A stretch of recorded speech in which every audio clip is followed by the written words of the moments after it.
Verspaandonk is the next speaker. Andrew has been on our list for some years.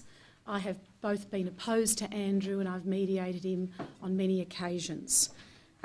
He is a fine barrister who is developing a very solid practice in deceased estates and trust probate litigation. What I like about Andrew's style and manner as a barrister is that he always prepares very, very well.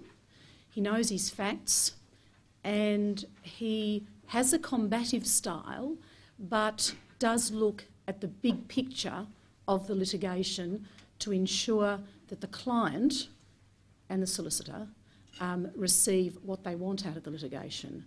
So I think that mixture of combative style and looking and lateral thinking is very important when we're all dealing with human beings in deceased estate law. We're not dealing with corporations, we're dealing with human beings, and often the various layers, family layers, emotional, financial layers that exist in probate litigation. I'm going to tell you a very brief story about Andrew, because I told you a very brief story about Teri. Many of you probably don't know this, but Andrew lives on a farming property on the outskirts of Geelong, and he has 4 children from 21 years downwards. But more importantly, Andrew is a tenor, and he's a very good tenor. Andrew sings in a very respected Melbourne choir, and this choir specialises in Bach. They perform in various important Melbourne venues, and recently a few colleagues and I got to hear Andrew sing, and he's very, very good. So when you complete a case with Andrew or you're involved in him, he does love to chat about his other interests in life, particularly his role as a tenor. But today, Andrew has a different role, so I will leave Andrew to talk about the pitfalls, particularly relating to capacity, and he was involved in the Nags case, on the successful side of the Nags case, although that is still on appeal, and he will also speak about disclosure, particularly regarding the professional conduct rules of 2005. So thank you very much, and thank you, Andrew.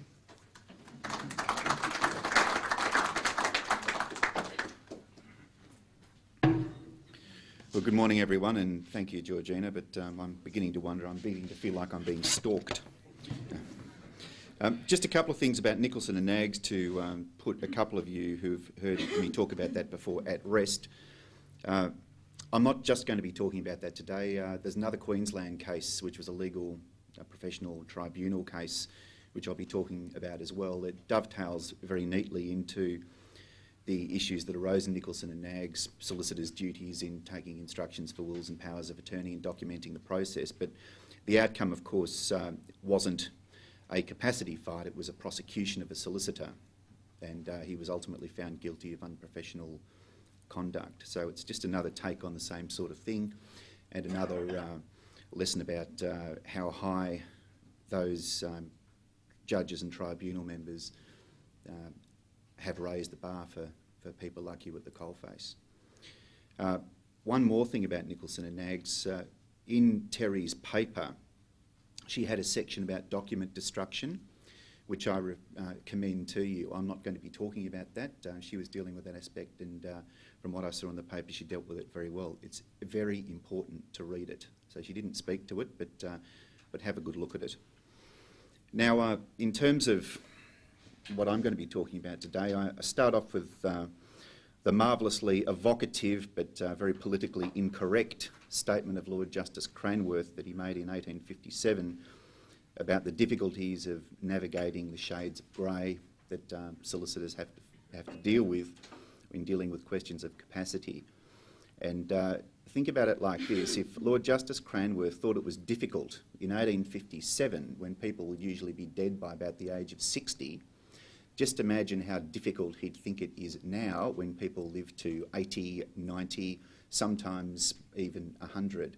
And in that 10, 20, 30-year period, they might want to make a power of attorney, or they might want to make a will, and they'll come and ask you to help them to do that. it seems to me that the longevity of our society at the minute has raised considerable statistical probabilities that you're going to run into people who are cognitively impaired, and as we will see, it's not always apparent. However, even though it may not be apparent, the expectation of the law is that you will do your darndest to actually dig beneath the surface and identify where there's a cognitive impairment. It's a tough call, but that's basically what the law now is. Now, if you look at page 2 of the paper, I'm going to just skim briefly over what I've called a validity primer. This deals with issues such as testamentary capacity, because, of course, for a will to be valid, it has to be made with the full cognitive capacity of the testator in accordance with the various elements of the test. Also talk a little bit about undue influence, because there were some changes to proving that plea that came in the Nicholson and Nags case, and also talking about knowledge and approval, because, of course, if someone makes a will, the court won't admit it to probate unless they're satisfied that they actually knew what was in it and approved it, wanted it to be there. So just dealing briefly with testamentary capacity, the thing to note is that there are 4 different aspects to the testamentary capacity test, and they're listed there.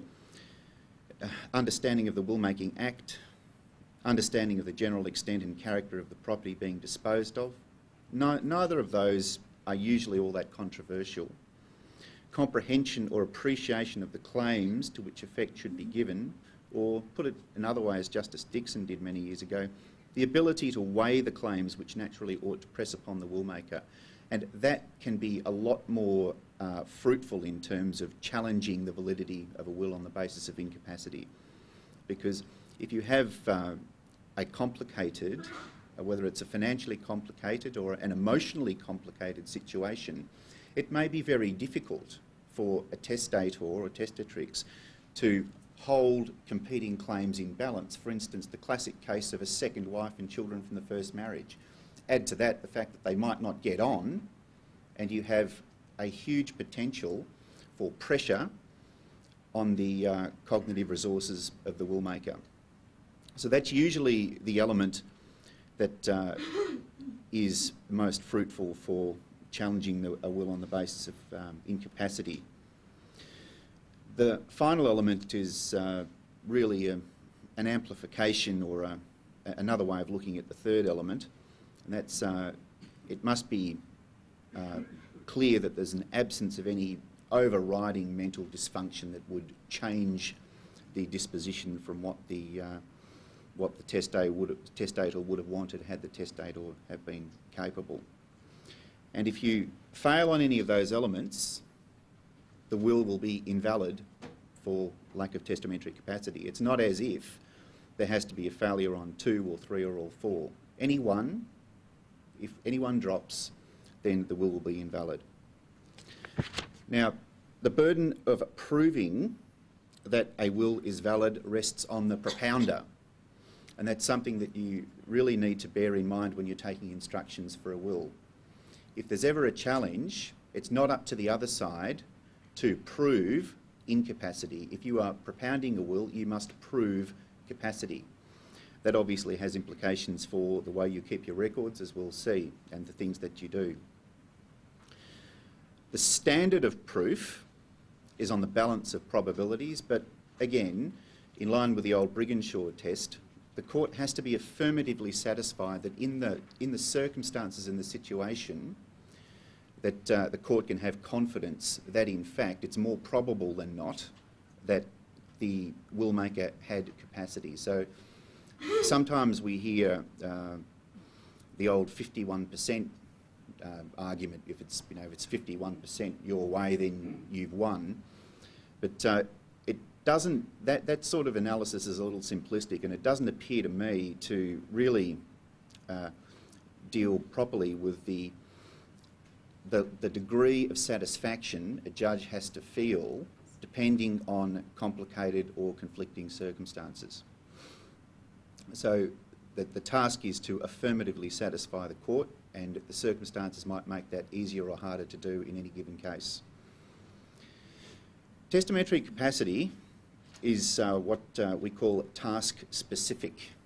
Now, it may well be that in a simple situation, someone with dementia is able to make a will. Having dementia does not mean that someone does not have testamentary capacity. It comes down to the various elements of the test.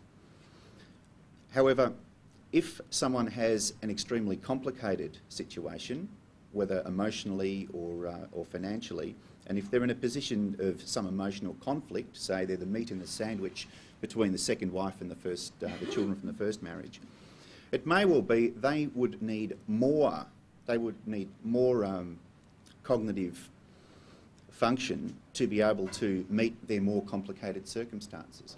So the more complicated things are, the more cognitive grunt, if I can put it like that, the testator needs.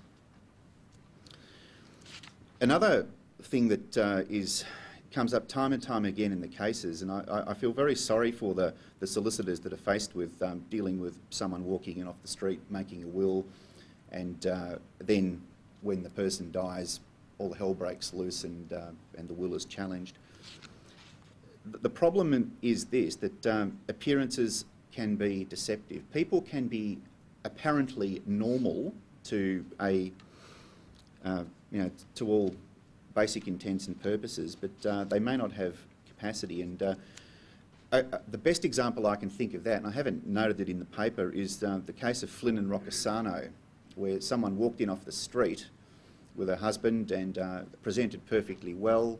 There was a 10-minute interview during which she said, "Oh, we don't have any children, this is what we want to do," and everything was clear, everything seemed rational, the will was made, and then when that person died, a challenge was brought, and it was discovered that this lady had been in and out of mental institutions for decades and had a daughter that she hadn't told the solicitor about. You see the point. And just in terms of the statistical probabilities of people being cognitively impaired, dementia of some kind or other will affect 1 in 20 people over the age of 65, so you've got a 5% chance of getting someone, and 1 in 5 over the age of 80. Now that's a significant increase in the odds. So aspects of dementia can be masked. It is necessary with an older person to probe and look a bit below the surface. And in that regard, I want to talk about the noddy syndrome. This is one way in which aspects of dementia and failure of cognitive function can be masked. Dr. John Lloyd is a well-respected neuropsychiatrist, and he coined the phrase the noddy syndrome. And what he was referring to was a situation where you have someone across the desk from you, and if you're trying to be helpful because you've had instructions come in from somebody else, for instance. I know you don't do this, but to tell your friends. And you say, okay, well, you want a power of attorney appointing your son, and yes. And you would like to make your son your executor, yes. And you'd like to leave everything to your son or his wife or his children, yes. Well, there you go. You've put the position, and the testator has agreed with you, apparently. But in fact, that is a very dangerous thing to do, because it may just be that the yes has no real cognitive appreciation behind it. It is just a situation where the testator is just agreeing because they think that you're a solicitor, and solicitors are always right because they're very clever and they're just a humble person, and they don't want to cause a fuss, they don't want to look silly, so they'll just agree with everything that you say. That's the noddy syndrome, and it's extremely dangerous. Now at paragraph 12 of the paper on page 4, I give you what both experts in the Nicholson case gave as the best way of dealing with that. And essentially, what it is asking questions that do not suggest the answer. What do you want to do? Who do you want to leave things to? Who do you want to be your executor? Do you know what an executor is? And then the person will hopefully, if they're cognitively intact, they will tell you what they want. They will give you reasons for their decisions, and you write them all down very carefully in their own words. So that's the general strategy. It's not rocket science, but with busy practitioners and people that seem to be fine, I know from my own experience as a solicitor, I practiced for 9 years as a solicitor, it is easy just to take things at face value in the pressures that you have in your daily practices. And it can all go horribly wrong. Now, over on page 5 of the paper, I talk a little bit about other issues that might prompt investigation. For instance, and obviously you have to make a judgment call in each case about what you inquire about and how far you inquire. But issues such as medication, alterations of dosages can cause confusion or affect cognition, even if dosages go down rather than up. A bit of a thing that got quite a large run actually in the Dyke case was activities of daily living. Is this person, presumably an elderly person, but maybe someone who's impaired in some other way, undertaking their own activities of daily living? That can give you an indication as to whether everything's okay or not. Do they manage their own finances? That's quite a high order task if they're doing it and doing it reasonably successfully. That's something that ought to give you confidence in their cognitive abilities. If they're not doing it, it doesn't mean that they're cognitively impaired. It just might mean that they've decided for lifestyle reasons to let someone else do it for them. But it ought to raise the question, why? If they're not managing their own finances, why are they not managing them? And that can prompt a further inquiry. So those are just a little scattering of issues that you can consider when you think you might have a problem if you have an elderly person. They're easy sorts of things to introduce into a conversation. Now, on page 6, I talk about medical and medico-legal evidence. Treating medical practitioners are quite important witnesses in testamentary capacity fights. They will usually have spent quite a lot of time with the patient. They will have historical records about presentation and treatment and things like that. They may also have good information about family constellation, whether or not this old person gets wheeled in every week by the neighbour, all those sorts of things. So they're good sources of information. Experts, when you're talking about a trial, and this is not really all that germane to the will-making process, I guess, but experts can be useful in a trial situation, but really the best thing to do when you're at the coalface making a will, if inquiries are warranted, speak to the treating doctor. Even a GP can be quite useful there. And going on from that, on page 7, I talk about doctors' certificates. And you'll see I've extracted there the certificate that the GP gave in Dyke. Now, that certificate was held by Justice Vickery to be quite useful. I was a little surprised that he was so kind to it, because if you look at it, it doesn't actually address the elements of the test. And it also assumed, from its terms, that the will had been, that the terms of the will were understood, but the testatrix didn't have a copy of the will with her when she got the certificate done. So those are just a couple of points to be careful of there.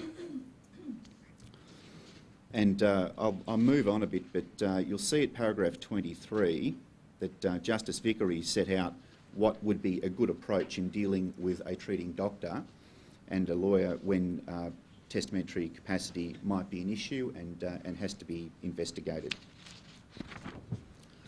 Finally, on that issue, I'd just like to say mini mental state examinations, MMSEs, you know, the test that people score out of 30 on, do not rely on them to demonstrate capacity, because capacity involves matters of planning and judgment and appreciation of consequences. Those are frontal lobe functions, and the mini mental state examination is completely insensitive to frontal lobe impairment. I've seen on a number of occasions letters from doctors, I've scored this on the mini mental, therefore passed with flying colours. It's just completely, it misses the point completely. So don't get any false comfort from a good mini-mental score. It is possible to score highly and still not have testamentary capacity. The test itself has to be specifically addressed. Now, I want to move on a little. Knowledge and approval is there in a couple of paragraphs for you to look at, and I give an instance of when the normal presumption that a duly executed will was made with knowledge and approval will no longer apply. You can have a look at that at your leisure. Undue influence is dealt with on page 11, and again, I'm not going to deal much with that except to say that as a probate barrister, we always used to just dismiss the possibility of pleading undue influence out of hand. Undue influence, of course, being coercion. The will maker did not want what was in their will, but they were made to put it there. They were forced to put it there. The burden of proof was terribly high. It is now no longer so high, and with respect to Justice Vickery, I think that his reasoning in the Dyke case in lowering the bar was quite appropriate and quite right. And that is one aspect of the judgment which, as I understand it, is not on appeal. So undue influence is now a live issue in these sorts of cases, but you still need good evidence for it, so don't plead it carelessly. But in terms of the will-making process, we'll see just how insidiously that issue can arise. Now, on page 12 of the paper, I just want to take you through a little cook's tour of Nicholson and Nags. Some of you will have heard this before, and I apologise for that, but I think many of you will not, and it's a case full of good lessons. Now, this involved Betty Dyke, who'd never married, didn't have any children, lived alone on her farm, and as she got older, she got more disabled, and she needed to be looked after by 3 couples who were her neighbours, who she'd known for a long time. One will in 1985, $500,000 worth of specific bequests, balanced to charity. One will in 1999, specific bequests in the low hundreds of thousands, and residue went 3 ways. 1/3 to one couple, 1/3 to the next couple, 1/3 to the third couple. The process leading up to the making of the second will was what finally caused that will to be affected by the result. One of the couples was involved in the provision of instructions to the solicitor. They wrote down Betty's instructions and passed her written instructions to the solicitor. They commented on Betty's instructions in their own hand and passed that document to the solicitor. They ran messages. They drove her in to the solicitor's office. One of them was actually in the interview room with Betty for some time before being asked to leave, which she did, quite happily.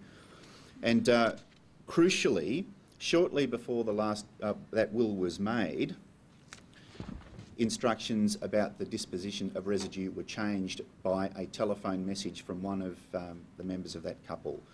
It had been the case that residue was going to go into 3, but it was going to go like this.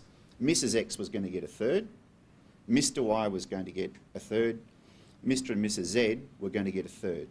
Just before the will was signed, Mrs X rang up and said, no, Mr and Mrs X are going to get 1/3 now, this is what Betty wants. Mr and Mrs Y and Mr and Mrs Z. So you can see it changed. This is a very important point. The secretary that took the phone message changed the draft will in accordance with those instructions. Frankly, I think that was a perfectly reasonable thing to have done because they didn't send it out and get her to sign it, but it was an absolute disaster in the context of this case. Because, as it happened, Justice Vickery held that when Betty came to sign her last will, when Betty, who was alone with the solicitor, was told, look, there's been a change and this is what the change is and here's the piece of paper, and Betty said, yes, that's okay, I knew about that and I wanted it to happen. The will was then amended in another unrelated respect, and then she signed the will like that.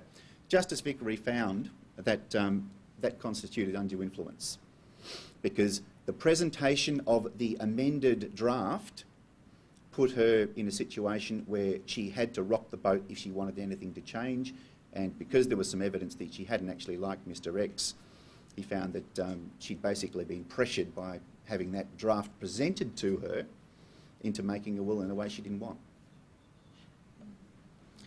That shows how important it is not to change a single piece of paper unless you have direct instructions to do so.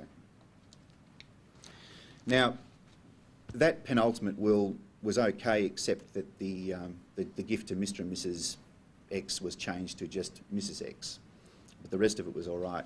And the reason that that will survived largely intact was because the solicitor documented the process beautifully, did a really good job. Very detailed file notes, asking questions, writing down answers in response.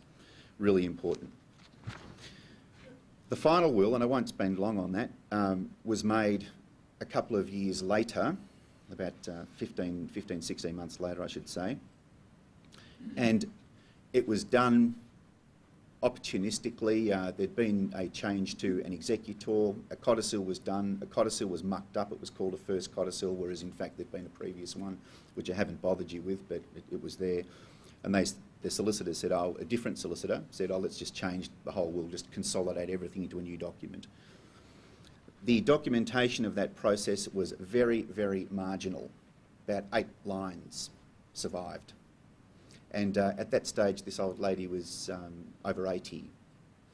So that will was found to have been made without capacity and without knowledge and approval, because at the time, it was common ground that each of the last will and penultimate will, she had been suffering from Alzheimer's disease.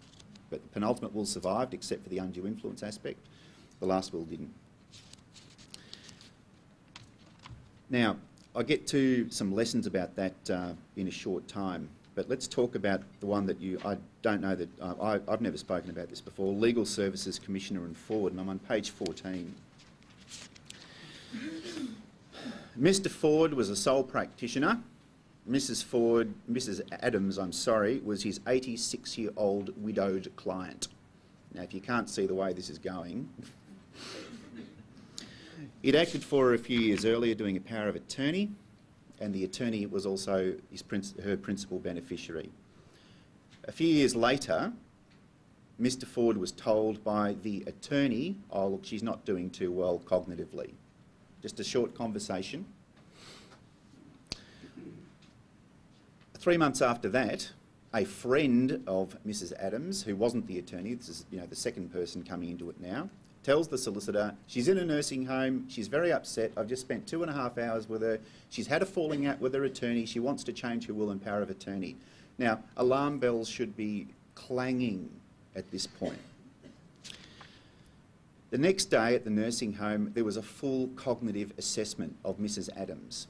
The solicitor didn't know that, and the results of that were that she had significant cognitive impairment, and this included a major difficulty in understanding written information.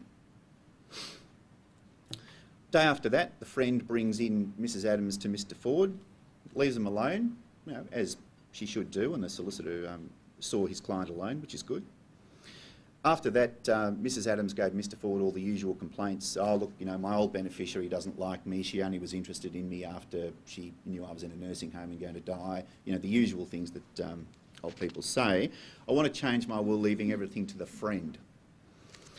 Solicitor went through the power of attorney form. It's a Queensland power of attorney form. It's probably something similar to the ones that you have to deal with in this state now. When I was practising as a solicitor, they were much, much briefer.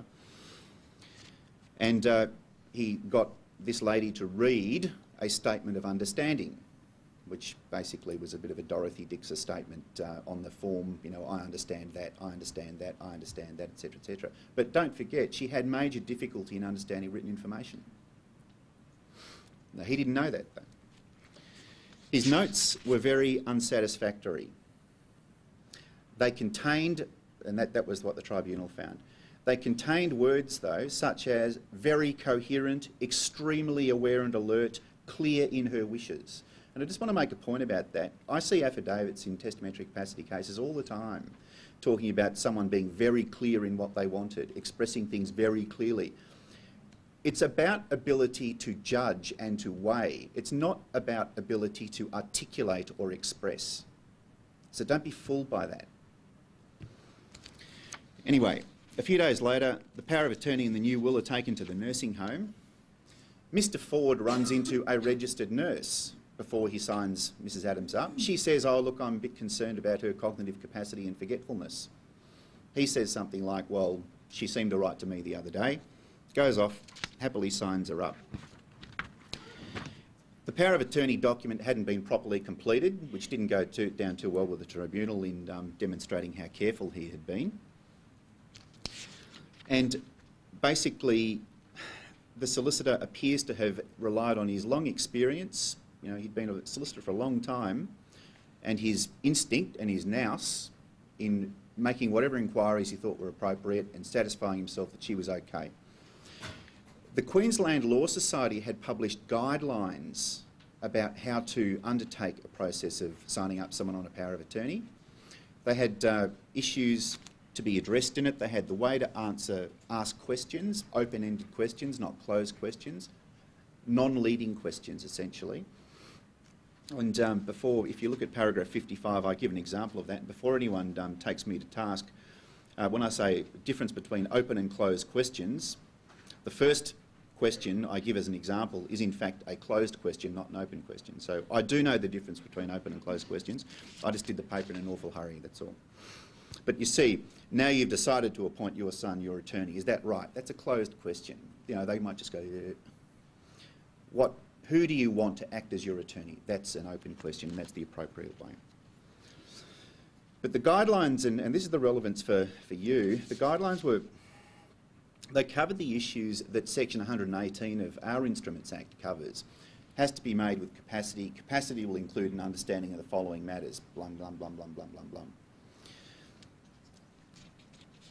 When you are making a power of attorney for someone, I don't know what the form even looks like now, make sure you at least address the issues that are listed in Section 118 of the Instruments Act. Make sure you do it. Anyway, the findings of the tribunal were basically this. Mrs. Adams was cognitively impaired. Some of her impairment was apparent, forgetfulness, etc. Some ought to have been unearthed by a proper application of the relevant professional guidelines and proper questioning. The registered nurse's comment to Mr. Ford when he was going in before he got the lady signed up was very significant to the tribunal's findings, should have put him very much on notice.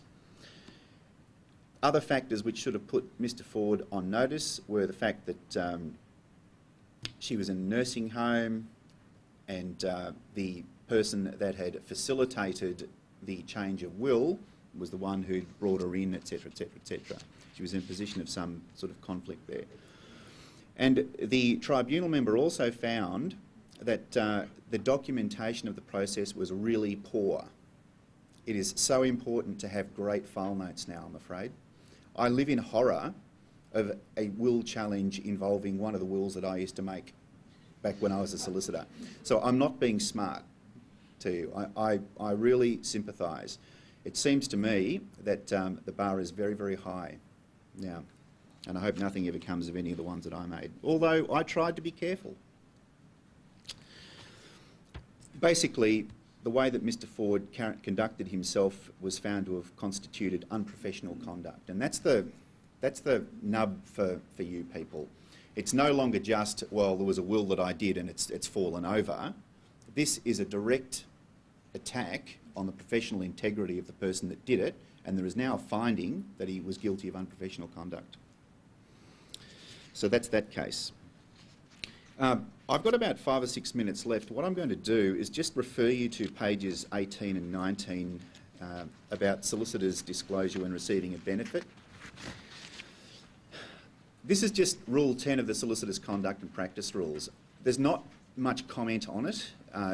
You just need to be aware that in relation to wills, if in fact a solicitor is going to be appointed executor, if there is commission payable or if there are charging clauses, there has to be written advice of certain matters which I've set out given to the client before the will's executed, saying, look, you know, you might get someone else that won't charge commission, fully explaining this charging clause, etc., etc. You have to do that in writing and you have to keep it. And I would have thought, just off the top of my head, that the failure to observe a a professional conduct rule like that might well be unsatisfactory professional conduct. So retain the documentation and yeah, keep it safe. Obviously don't destroy it. There's another aspect of the rule where a solicitor gets any other substantial benefit from a client, and that's obviously a matter of degree. And in that event, and this includes a conditional costs agreement too, the rule says, in that event the solicitor has to decline to act and refer the client to another person. Now look, you probably all know that. I just raise it as another issue, another little log that you can stumble over. But just in closing, paragraph page 21 onwards talks about lessons and strategies. And I think this is the best way to avoid the pitfalls that we've been talking about. Take direct instructions. Take direct instructions alone with the will maker. Now, sometimes that'll be difficult. Sometimes they'll want someone there because it makes them feel more comfortable. But just don't agree to it. If you have legitimate concerns about someone, if someone is old, you know, just say to them, look, I know everything's fine, but justice not only has to be done, it has to be seen to be done. You want your will to be valid. People can make up all sorts of things about wills, and we don't want to give them any help in doing so by saying, well, the son was there, or the daughter was there, or the carer was there, therefore that means that they were under pressure. So it's just really making sure that what you want is going to sail through in the end. It's probably about the only way you can do it. Cross-check second-hand instructions before incorporating them in a document. This is the Dyke penultimate will problem. Message comes in, change the will please, changes the will, hands it across the table. Is this okay? Oh yeah, it's okay. Still undue influence. Don't change a single document until you have direct sole instructions to do so. On page 22 and 23 I talk about the various investigations that you might want to be aware of and do. The top of page 23 talks about doctor's certificates. If you send for a doctor's certificate, don't just send the client off to get one themselves, as we've seen in a recent case. Write a proper letter setting out the elements of the test so the doctor knows what they are. Now, the doctor ought to know because the AMA medical guidelines have the Banks and Goodfellow test in the little booklet that they give all their doctors. But sometimes with the certificates you see, they clearly don't understand what the elements of the test are. So make sure that you've got a piece of paper which clearly shows them. Make sure that the certificate is drafted by you, setting out the elements of the test. So that way everyone knows that each element was addressed. Where you are assessing the client yourself, you obviously have to address each element of the test for capacity, ask open-ended questions, probe for reasons. Reasons are so important in the event of a challenge. If there's a reason, that's a problem for the challenger. Previous wills can be useful because they might indicate significant others that haven't been raised in your own instructions. It might tip you off to someone who you didn't think existed but in fact exists. It might tip you off to patterns of distribution that are being radically departed from. And in terms of reasons, even though sometimes reasons can be given and they may appear rational, they may be utterly wrong. Utterly wrong. So, where you can, and this is difficult, I'm not naive, I know it's difficult to get client approval to check with other persons, but where you can, corroborate the information that you are being given, whether it's, if it's about what assets there are, who's around, the reason that someone is being excluded, where you can corroborate. So you will then know if an apparently rational presentation is actually fundamentally flawed and completely delusional, for instance. And the final thing that is so important is keeping proper records. Judges don't know everything. All they can do is put together a judgment about what happened based on admissible evidence. You want, with dealing with wills and powers of attorney, you want as much admissible, hard, contemporaneous evidence as you can get. Bearing in mind, of course, that if you have taken instructions for a will, you're going to be called for the propounder, you have the burden of proof. The Dyke case is a tragic example of, in respect of the last will, of what the judge found to be totally inadequate documentation, and made some pretty cutting comments in the judgment about it too, which is, you know, obviously very unpleasant for the person concerned. So write down what happened. Have a structure in your mind about what to record. Address each element of the test and write down the information that you're given under each element, for instance. You don't want a checklist mentality where you just say, oh, well, here's our printed checklist and we'll tick this bit and we'll tick that one, all those sorts of things. You need to have hard evidence of what the testator responded to your well-directed queries. And the same, in my opinion, applies to dealing with powers of attorney. And again, on page 26, I just remind you, obviously, make sure that you do the Rule 10 disclosure about taking commission and costs and things like that. That's usually the thing that comes up in wills. And you'd be surprised at how many people don't do it. I had a mediation once where we said, where's the Rule 10 disclosure letter? Oh, it's coming. Well, it was coming all day and it never arrived. So don't forget that. And finally, on pages 26 and 27, I just talk a little bit about the duty of a solicitor who gets instructions to make a will if at all possible, if it's safe to do so. You might, after you have done all possible inquiries, conclude that you really just don't know. There's authority, and I've referred to it in the paper, New Zealand authority, that suggests that, well, you've just got to do it anyway, because it may well be that it's going to be valid and it's up to the court. But before you get to that point, you want to make sure that you have done what you can and done it diligently and recorded it all. So when the inevitable happens and it does get to court, you can say, look, I wasn't sure, but I did all these steps. I could not have done any more. And then I'm in a position where I've exercised my duties to the client because the client wanted to make a will. It's an important human right and a good opportunity to do so. Now it's up to the court to determine. What you don't want is just to make the will but not have any recording of the proper steps because they haven't been taken or they haven't been recorded. So I've got to stop now, but in conclusion, I think that it's an extremely difficult thing for solicitors to do now, bearing in mind pressures on time and what you can realistically charge clients for. But look at it like this. The alternative is if one of your wills is challenged, that you might well be in the witness box for a couple of days if there's enough money involved. And that's probably quite a long time to give evidence and be cross-examined, I'd say. So I hope that helps.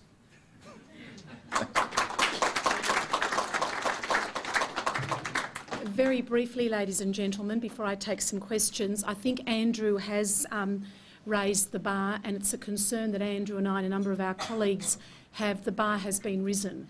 We have an ageing population. We have an ageing population that has substantial assets in their estate and often substantial superannuation assets. So alarm bells ring, and Andrew has set out very comprehensively how you must undertake all steps you can so you can say at the end of the day, I did everything I could. The stats are very, very clear. Women are living to their early to mid-90s. Men are living to their mid to late 80s. The statistic that Andrew gave, that 1 in 5 people over 80 have some form of dementia, is extremely accurate. So the bar has been raised. I think I was involved in Flynn and Konstantinou, and that was a classic case where the solicitor, very experienced solicitor, said, I didn't see this coming. That was a number of years ago, and we've all learnt from that experience. I think also the second really important aspect of Andrew's paper is that testamentary capacity is the ability to plan, judge and weigh the consequences. And you are involved as the instructing solicitor in that process. The Nags case for me has always been about the excellent documentation that that solicitor took, kept, recorded in making that penultimate will that, all bar the minor undue influence point, succeeded. You just today cannot have unsatisfactory notes. It just can't be done. And finally, I do get very concerned about Rule 10 of the Professional Conduct and Practice Rules, and I still, to this day, I agree with Andrew on this, I still ask for Rule 10 disclosure letters and often don't get them. There are still solicitors, unfortunately, out there preparing wills, putting in executors' commission clauses and charging clauses, and they do not have a Rule 10 disclosure letter.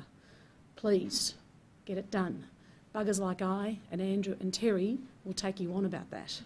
And it must be done. It's a rule that's been around since 2005, and it must be done. And please tell your younger solicitors in your office that that is very, very important. And finally, pull out the last few pages of Andrew's paper, which he's headed Lessons and Strategies. That's a really good summary. You don't need a checklist. It's not enough these days.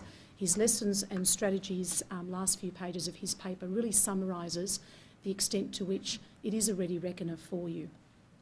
So thank you, Andrew, and thank you, Teri. Now, we've got 10 minutes to take questions, and what I'll do is I'll ask you the question. Before you give the question, please, can you tell me to whom you're addressing the question, whether it's to Andrew or Teri? This is to Andrew. Quite often you get couples coming in together and, husband and wife, and they both want to be there. Or, what do you do? It's just a really difficult situation. Look, it is difficult. And to be perfectly frank, I don't recall when I was in my 9 years of practice as a solicitor ever telling an elderly couple that they had to have instructions taken separately. Now, and I don't necessarily think that you have to do that. It's just, it's one of those awful judgment calls you have to make. There may be situations where you know something else, or you can find out something else which might change your view. But I know it sounds inconsistent. I mean, see the rulemakers separately. But I guess it's just a judgment call in the end. I know that's not terribly helpful. Andrew, may I ask you, in what circumstances would you suggest that you see the husband and wife separately? You're asking me that. Second marriage? Yeah. Absolutely, Yeah. second marriage. Yeah. Absolutely. All right. Georgie Borg at the back of the room. Just raise your voice, Georgie. When husbands and wives don't want to have mirrored wills, they tend to go and see separate solicitors or meet with the solicitor and go and see another lawyer later on anyway, because they don't want their spouse to know what they're doing. So I think it would be a very rare event where you might have a husband and wife couple who might have mirrored wills in your office. Yeah, good point. Next question. Just raise your voice a little bit. Just concerned about if you do make inquiries regarding capacity of medical practitioners and so forth, and you're pretty convinced there's no capacity, do you then go ahead and make the will? That's in New Zealand case. Sorry, that's true. Yeah. I think when in doubt, you should make it. Yes. If you're not in doubt, you shouldn't. And in fact, a solicitor has a duty of care to disappointed beneficiaries. So if you're in doubt, that you've crossed all the T's and dotted the I's, and you don't make the will, and the testator wants you to make the will, the disappointed beneficiaries can sue you for negligence because they have not received their entitlement under this proposed testamentary instrument that the testator wanted to make. So that's another thing you've got to be aware of as a solicitor. You don't want to be sued. There was the art gallery case in Queensland where a solicitor was sued because he or she, whoever it was, didn't make the will. The will was later found to be invalid, but you do have a duty to make the will. If in doubt. If in doubt. But if you're not in doubt, don't do it. And again, that's when are you not in doubt? Really, really. It's a judgment call. Any other questions? Yes. I have a question about rectification. I'm not sure which one you do. If there's a clause in a will that seems open to two different types of interpretation, your client is quite sure that one particular interpretation is the way it should go. I've got that situation now. When we called for the instructions for the will, the lawyers can't find them. There's not. Does that mean that the potential plaintiff would lose because there's nothing to support their version of the clause, or? Yeah, well, the court will look at the extraneous material, so the court would look for solicitors' file notes and will plan documents or instruction sheets. It's the only way, for obvious reasons, it's the only way that a court can determine what the intestate's intentions could be. And without that information, it'll be extremely difficult to convince a judge that what you say, how you say the clause should be interpreted, was what the intestate intended. How do you do that without the extraneous material? I would think it would be incredibly difficult and very unlikely that it would succeed in that circumstance. It'll come down to how good the solicitor is in the recollection, the drafting solicitor. So in Viv Pachi, It will come down to his word. It'll be oral evidence about what the testate said when they came to see him or her, and that's incredibly difficult. It's not corroborated with written instructions. It'd be very difficult for a judge to be convinced that it should be interpreted in that particular way. Any further questions? All done? Excellent. I just have one more question. Andrew, all the things that you said about seem to be about elderly people, but would you ask the same sort of open-ended questions of anyone really? well, I think you should. One, it's good practice, and two, people can be cognitively impaired who aren't old. There's New South Wales case called Seeley and Black, which dealt with someone who wasn't old at all, but he'd been hospitalised, he had an alcohol problem, and he was doing very odd things, and he was found not to have testamentary capacity. So it's just a good discipline, I think, when you're taking instructions for a will or a power of attorney, to let them tell you what they want and don't suggest it to them and all those sorts of things. It's good practice for you, and it's just the proper way to do it. I think Andrew's right. The incidence of early onset dementia, I don't wish to be pessimistic today, I'm an optimist, which is dementia that occurs to people in their 50s and 60s, is on the rise.